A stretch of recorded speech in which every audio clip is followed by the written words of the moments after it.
आज बात नहीं करेंगे किसी भी सोशल इश्यूज पर, ना ही बात करेंगे किसी हल्के फालतू मुद्दे पर। आज सुनाऊंगा मैं अपनी एक स्टोरी। मेरा एक दोस्त था, नाम उसका उस्मान पर हम उसे बोलते थे पाशा। मैं उसके इतना भी करीब था, मैं समझ जाता था पाशा की आंखों की भाषा। जब तक मैं था उसके साथ तो उसके लिए जहर था नशा वशा। और इस टॉपिक की तो बात की है, बात बचपन से ही हम दोनों थे साथ। आज लेकर चलो उस दौर में जिस दौर में पाशा भी अच्छा था, हम दोनों घूमते थे साथ। पर पाशा बड़ा बचौदा था, वो सिर्फ बातों में ही बचौदा, उसके लिए जाकर भी मैं लड़ता।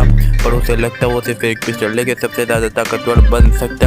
फिर होने क्या था, उसने ले ली पिस्टल और वही हुआ, उससे भिड़ने से हर लड़का डरता। पर वो उस पिस्टल का जोर मुझ पे भी करने की कोशिश करता, तो मैं भी उसे कह देता जानी मुझे मौत से डर नहीं लगता। और फिर हम हो गए दूर, हम मिलते तो नहीं थे, पर पाशा मुझसे कॉल पर बात करता। और कुछ साल ऐसे ही चलता रहा। और फिर एक दिन एक रात पाशा की कॉल आती है। उस फ़ोन से डरी हुई आवाज़ मुझे बताती है, पाशा कहता है कि उसने पड्डे में जो पिस्टल डराने के लिए ली थी उससे उसने एक बंदा ठोक दिया। अब बचपन का दोस्त था तो मैं भी सही गलत देखे उससे मिलने पहुंच गया।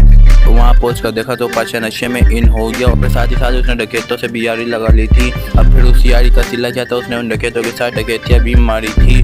पर अब पाशा मेंटल हेल्थ का शिकार होने लगा था, मंशियात और उल्टी सीधी हरकतें करने लगा था।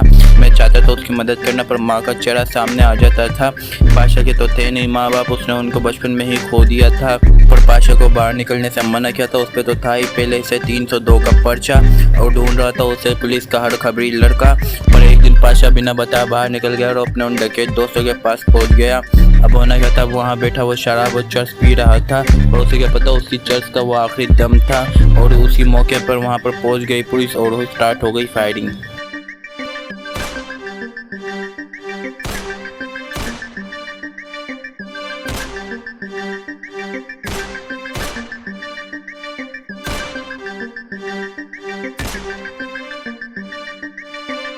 नाज़रीन, बड़ी खबर से आपको आगाह करेंगे। पुलिस मुकाबले में सिंध पुलिस की जानिब से 2 डाकुओं को जिंदा पकड़ लिया गया और 4 डाकू मौके पर ही हलाक। अब उन चारों में से एक था पाशा। भी बचपन में एक वादा किया था, जिस दिन मरा जानी दोनों की कब्र साथ होगी। अब जानी जिस दिन मैं मरा उस दिन तेरे ही बराबर में मेरी कब्र होगी। मैं मानता हूँ वो भी था गलत, पर भाई था ना वो।